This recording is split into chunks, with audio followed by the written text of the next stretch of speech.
con la siguiente intervención que lleva por título Comunicarme con el mundo de los 2 a los 10 años. El trabajo de los logopedas es importantísimo. Se encargan de la prevención, detección, evaluación, diagnóstico y tratamiento de trastornos del lenguaje, de la comunicación, del habla, de la voz, de la audición, de la deglución. Y en edades tempranas, en edades infantiles, es especialmente importante porque a los padres nos angustia bastante cuando detectamos algún tipo de problema en la comunicación. Hoy viene a tranquilizarnos, pero también a darnos herramientas. Uno de los miembros del Colegio Oficial de Logopedas es logopeda y audiólogo en el Hospital Universitario de la Ribera. Es Carlos Domingo Benito. Adelante, Carlos. Buenos días, un placer estar aquí en este lugar que me ha traído muy buenos recuerdos de cuando venía con mis hijos hace unos años. Especialmente estábamos comentando sobre mi hija Andrea, que veníamos aquí porque quería ver la rirraca. Y la rirraca era la jirafa. Ya veis que los hijos de los logopedas también hablan mal. En ese sentido no os preocupéis. Que bueno, también Andrea está súper preocupada porque ayer estuvimos hablando y papá, mañana vamos al Biopark. Y yo, sí, tengo que hablar un rato y tengo que hablar de este tema y tal. Y me dice, ¿pero cuánto va a durar? Digo, 2 horas y media. Dice, ah, vale. Y luego seguimos hablando y le digo, no, pero va más gente y yo tengo que hablar 10 minutos. Y dice, papá, pero si para ti 10 minutos es presentarte. Pues intentaré en estos 10 minutos daros alguna información, algunas estrategias, algunas cuestiones que os puedan ayudar a entender un poco esto del proceso de la comunicación y qué hacer cuando algo no funciona bien, ¿vale? No, habéis visto que no me he presentado, ¿eh? Yo me ha dicho eso Andrea y yo voy a ir por los 10 minutos. La primera idea, me encanta esta diapositiva, la utilizo muchísimo, de Mafalda, que dice, mami, ¿qué es la normalidad? Y le dice la mamá, pues un escondite lleno de gente muy rara. La normalidad es lo raro. En este mundo, especialmente en la infancia, tenemos que pensar en la diversidad. Pero siempre buscamos la normalidad, buscamos que nuestros hijos empiecen a hablar a los 12 meses. Y el día que hacen los 12 meses es cuando nos va a decir, papá, mamá, pues no, esto no funciona así. Y eso ya de primeras supone un problema, porque empieza a suceder la cuestión esta de los comentarios y este niño que ya está empezando a hablar y este que le cuesta hablar y tal, y no sé qué, no sé cuánto, pero nos fijamos especialmente en la comunicación. Yo muchas veces a los padres les digo, cuando tu hijo está haciendo gimnasia en el cole y hace las carreras y llega al cuarto y dices, muy bien, cuarto, bien. No te preocupas tanto. ¿Entiendes que en ese momento, en esa situación hay diversidad? Hay niños que corren más rápidos que otros. Pues es que en esto lo mismo. Hay niños que tienen una capacidad comunicativa mucho más grande. Por ejemplo, había un niño hace mucho tiempo que se llamaba Cervantes. Pues ese niño tuvo una capacidad comunicativa pues mucho más grande que la de otros niños. Y en ese sentido tenemos que intentar entender la diversidad de la comunicación y del aprendizaje de la comunicación. Y como os decía, la normalidad es un sitio muy raro, donde hay gente muy rara. Uy, perdón. Luego otra cuestión importante, lo del tema de los libros, la información. Buscamos saber dónde están las respuestas a esas dudas que tenemos de si se está comunicando bien, si no, cómo puedo ayudar a que mi hijo se desarrolle comunicativamente lo mejor posible, y acudimos a los libros, a la información, a la ciencia. Yo voy a hacer referencia a una psicóloga que a mí me encanta mucho, me gusta mucho, sus libros os los recomiendo, que se llama Alison Gopnik, que habla en un libro de padres jardineros, padres carpinteros. Habla de que ella, que es una de las especialistas número 1 en el mundo sobre el desarrollo infantil, ella como madre no sabe si lo ha hecho bien. Ella como madre no sabe Sí, porque además en ese libro dice, es que, ¿y por qué a uno le metí en un colegio privado y en uno al otro en un colegio concertado? ¿Y por qué hice esto y por qué hice lo otro? Todos tenemos dudas en este periodo que tenemos en nuestras vidas como padres. Y en ese sentido, una de las cosas que me gusta inculcar mucho a las familias es que, porque claro, van a Carlos a ver que les diga qué es lo que tienen que hacer con sus hijos. Pues la cuestión es que yo, que llevo 20 años, de hecho este año hago 20 años que trabajo en este ámbito, yo no lo sé. Es que yo tampoco lo sé, ¿vale? Y me voy a servir de esta imagen para explicaros un poco esta idea. Esta imagen es de un libro que escribió seguramente un niño que tenía muchas habilidades comunicativas hace muchos siglos, que se llamaba Dante. Dante escribió un libro que se llama La Divina Comedia, que por cierto, a veces cuando doy clase en la universidad, le digo, para explicarles esta idea a los estudiantes, les digo, ¿conocéis la Divina Comedia? Y me dicen, ¿pero eso que lo hacen en Netflix o en Amazon? No, la Divina Comedia es un libro súper interesante, de un hombre que se llamaba Dante, que en un periodo complejo de su vida, alegóricamente dijo, necesitaba como un cambio en su vida, ¿no? Y entonces lo que hizo es hacer un transcurso en ese libro por el infierno, el purgatorio y el cielo. Y es alegórico porque además, pues eso, se puede identificar esas situaciones como periodos que nos pasan en la vida de crisis en los que tenemos que hacer un proceso como a lo mejor de reconstrucción, ¿vale? Pues entonces yo utilizo esta historia de la Divina Comedia para explicarles a los estudiantes. Mi concepto de terapeuta es este, el que se habla en este libro. En este libro Dante tiene que hacer ese recorrido, pero claro, por ahí no sabe ir. Es la primera vez que va por el infierno. Imaginaos si tenemos que ir por el infierno, purgatorio y cielo. ¿Por dónde voy? Bueno, pero es que aparece una persona que va a ser un guía. Y ese guía es Virgilio. Pues en realidad, como yo entiendo la terapéutica, es ese acompañamiento. Es decir, yo desde mi punto de vista, yo no le voy a decir a nadie cómo tiene que hacerlo. De hecho, seguramente me equivoque. Porque todos los libros que escribimos o que escriben, los que escriben libros, no están pensando en nuestro hijo, no están pensando en nuestra vida, no están pensando en nuestras circunstancias. En ese sentido, lo que tenemos que hacer es intentar guiar a, pues eso, nosotros como terapeutas, a las familias o a los niños. Los padres tenemos que guiar a nuestros hijos, no vamos a hacerles el camino. De hecho, sería un error que hiciéramos el camino por ellos. Y lógicamente, pues se tienen que equivocar y tienen que pasar por distintas circunstancias. Yo además, como soy muy aplicado en esto de mi trabajo y en el desarrollo infantil, en la comunicación infantil, le dije a mi mujer, mira, pues es que yo quiero ser un buen terapeuta. Y claro, pues tuve 3 hijos. Y os puedo asegurar que mis 3 hijos no se parecen en nada. No se parecen en nada. Y han tenido más o menos las mismas circunstancias. Lo que hablamos antes, la diversidad. Tenemos que tener en cuenta todas esas cuestiones de que cada uno tiene su camino. Pues entonces, si aquí uno se va para aquí y no tenemos, no sé, necesitamos empujarlo un poco a que sea más extrovertido, pues esa es la función de los padres, o incluso de los terapeutas, informar a los padres. Pues necesita ser más extrovertido, pues vamos a trabajar en esa faceta. Pero es que eso le pasaba a Mireia. A Carlos, justo lo contrario. Teníamos que ponerle casi una cuerda y decirle, chico, baja un poco el nivel de actividad. Y Andrea, la tercera, pues ya os comentaba anteriormente, he hablado ya de Andrea. Por cierto, siempre hablo de mis hijos en las ponencias porque y pongo fotos porque digo, pues son los únicos niños que tengo derecho de autor.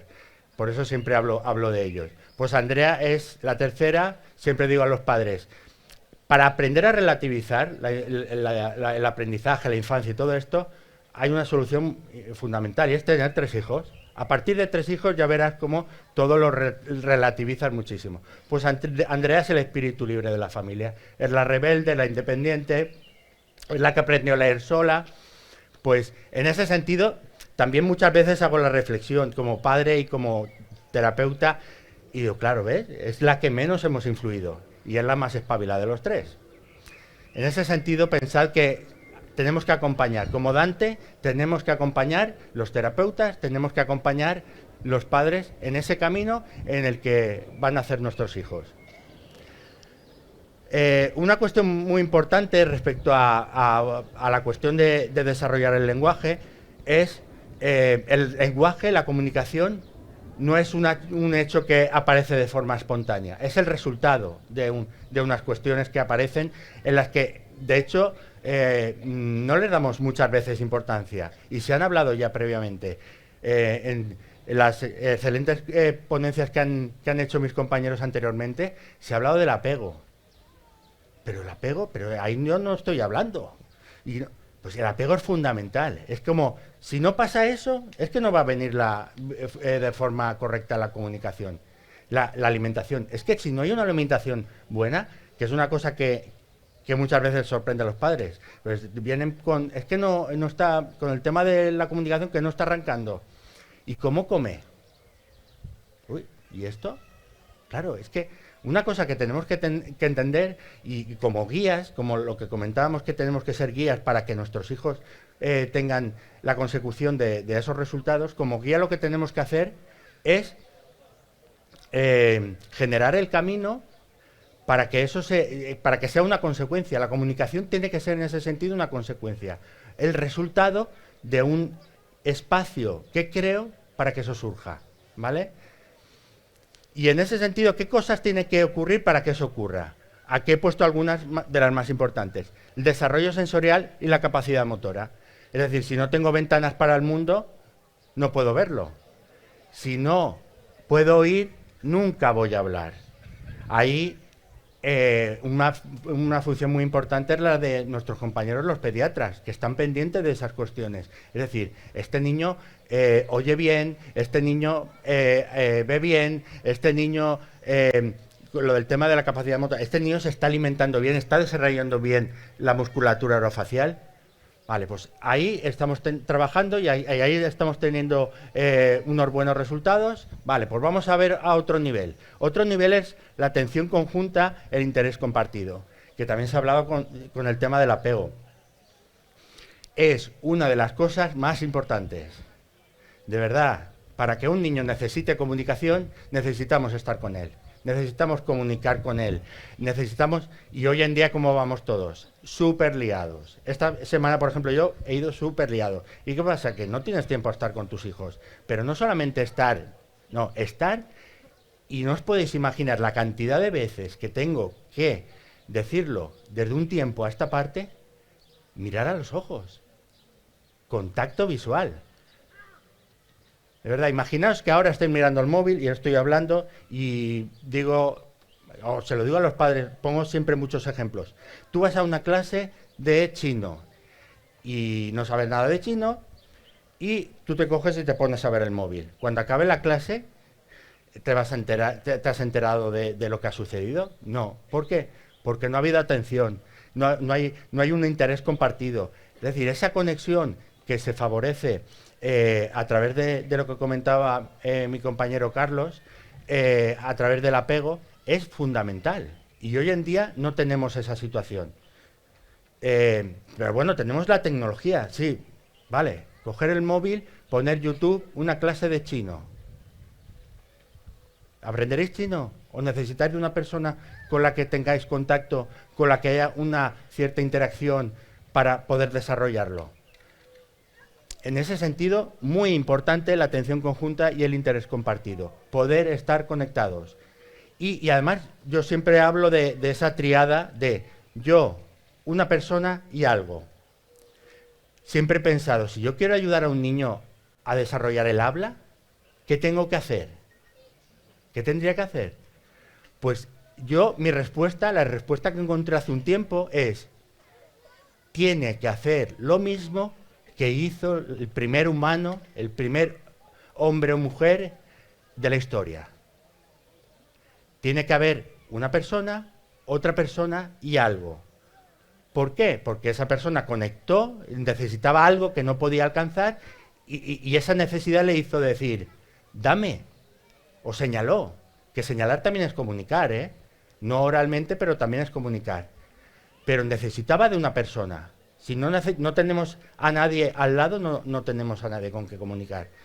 Esa necesidad de comunicar con algo en medio es fundamental, ¿vale?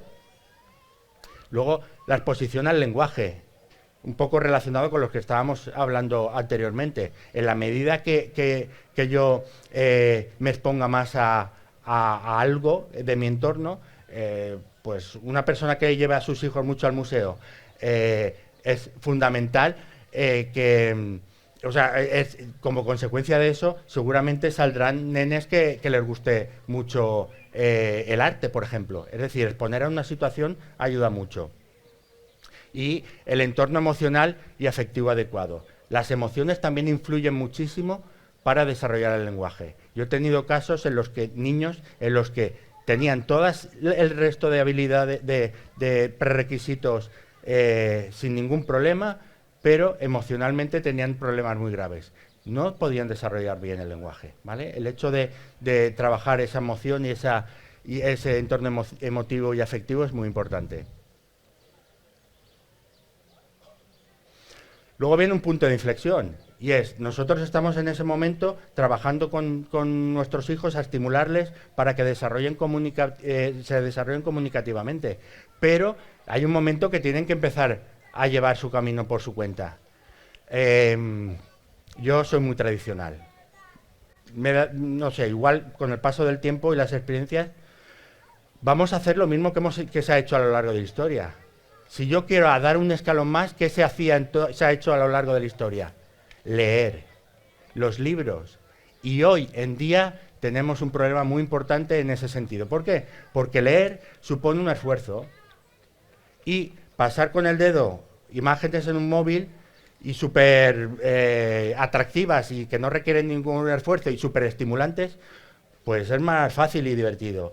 En ese sentido, tenemos que intentar incentivar el hecho de la lectura. Y como os decía antes, pues ¿y qué truco podemos hacer? Pues cada uno tiene que encontrar el suyo. Nosotros en casa encontramos nuestro truco, pero no se podría extrapolar a todos. Pero en ese sentido hay que experimentar, hay que probar cosas para que los niños lean. Y finalmente os voy a traer algunas frases y algunas reflexiones de gente importante que trabajó sobre la comunicación, que me gustaría dejar esas pinceladas. Los límites de mi lenguaje son los límites de mi mundo, de Wittgenstein. Una frase brutal. Brutal, ¿por qué? Porque habla de una cosa fundamental. En la medida que yo tenga más lenguaje, puedo conocer mejor el mundo. Y eso que nos pasa a veces, es que no tengo palabras. Es que no tengo palabras. En la medida que pudiéramos tener un bagaje mayor de palabras, podría explicar eso mejor, ¿vale? Luego, la hipótesis Sapir-Whorf, que tiene un poco relación que ver con esto. Estos son unos lingüistas que se dieron cuenta de una cuestión, que lo voy a aplicar un poco a la valenciana. Nosotros vamos con una cosa naranja en la mano, muy popular aquí, y vamos a Madrid o a Asturias, por ejemplo, y vamos con eso y decimos, ¿esto qué es? ¿Y qué nos va a decir todos? Una naranja. Pero nosotros es que somos de Valencia, y nosotros sabemos que eso se llama naranja, clementina. Hay muchas variedades de naranja. Como ellos se dieron cuenta que los esquimales sabían una cantidad mucho mayor, o distinguían una cantidad mucho mayor y discriminaban lingüísticamente una cantidad mucho mayor de colores blancos de lo que lo hacemos personas que no vivimos en un entorno de nieve, ¿vale? En ese sentido, el entorno facilita esa potencialidad de desarrollo del lenguaje. La realidad tan solo se forma en la memoria. Pensad algo que no tenga que ver con palabras. Al final siempre nos aparecen palabras, incluso hasta para la memoria. En la medida, yo le digo muchas veces a mis hijos, en la medida que tenemos una mochila más cargada de palabras, tendremos más capacidades para todo, incluso para recordar. Luego otra cuestión fundamental, este libro me encanta, sobre todo por el título, ¿cómo hacer cosas con las palabras? No hay acto comunicativo que no tenga intención. Cada vez que abrimos la boca para decir algo, como el primer humano que hubo a lo largo de la historia, cada vez que abrimos la boca es para conseguir algo. Siempre detrás hay una intención, desde que caer bien a que me traigan algo, a hacer sonreír a la gente. Y por último, os hablaré de mi libro favorito. Suena un poco friki, pero es que es verdad, es que me encanta. Ese niño que en esa época además tuvo una vida súper turbulenta, que dices, ¿cómo puede ser que escribiera ese libro una persona con esta vida? Pues sí, un tal Cervantes que dijo, ahora dijo a esta sazón Don Quijote, que el que lee mucho y anda mucho, ve mucho y sabe mucho. Muchas gracias.